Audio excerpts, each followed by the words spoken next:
So psychologists remind us the real cure for anxiety is to invest yourself in other people. And not just other people, but what you're doing, investing it with love.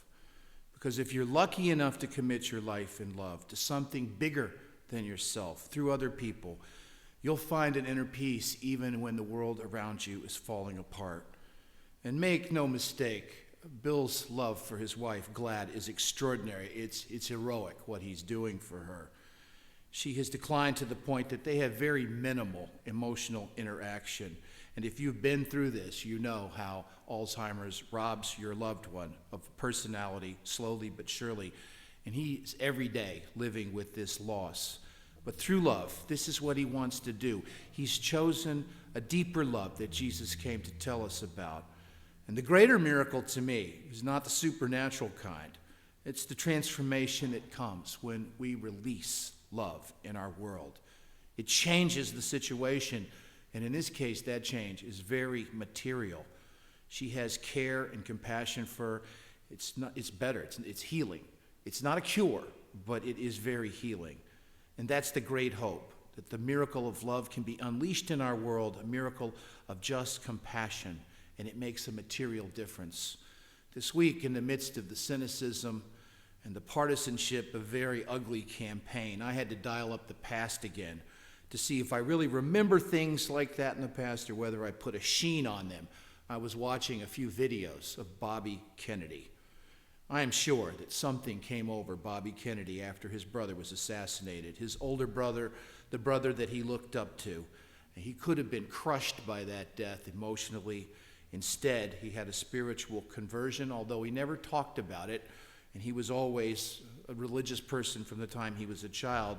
So this is just a transformation in the middle of his life, but it's definitely true. People around him speak about it, give all of the hints to it. He gave speech after speech about the great ideals of our country, about what our country could be, and about how young people could make a difference in our world. It was like he had drawn so close to the forces of cynicism and despair when his brother was killed that he doubled down on idealism in the short time he had left on earth. He was an aspirational speaker. He had hope for our future. And one speech that I watched, it was a speech he gave in South Africa in 1967, given to black college students. This was 30 years before apartheid came to an end. And in that speech, he spoke of a future where black and white people would be able to live together in freedom. And he encouraged all of the leaders to make it a moral movement, not a movement of violence, which was an option at the time. Because he said nonviolent resistance is the better way. It's the higher way. It's the way that will actually lead towards a new day where whites and blacks can embrace one another. So many of the black leaders that would lead the apartheid movement were in the audience that day as college students. And I wonder how important it was for them to hear compassion for their cause from a white senator from the United States, and how influenced they were by the fact that a white man was able to speak for peaceful transition. Just for them to know that they had been heard, that we cared, must have been very moving.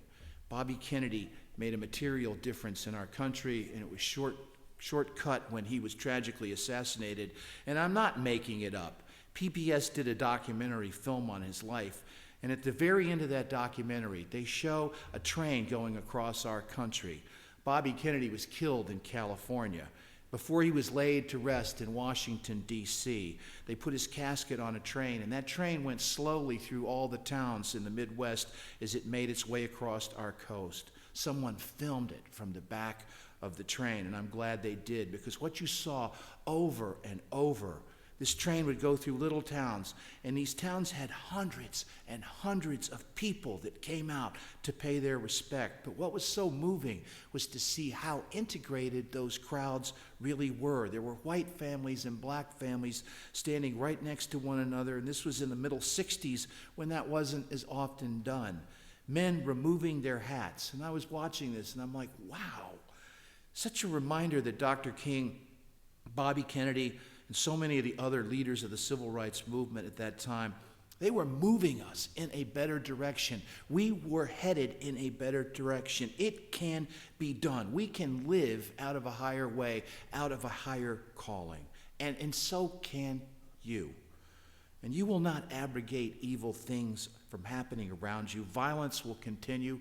Misfortune will continue to visit your life. But if you commit yourself and your life to a higher cause, a higher way, it will transform you, and you will know intrinsic worth, and you will experience deeper meaning, and you might just stumble on your authentic you.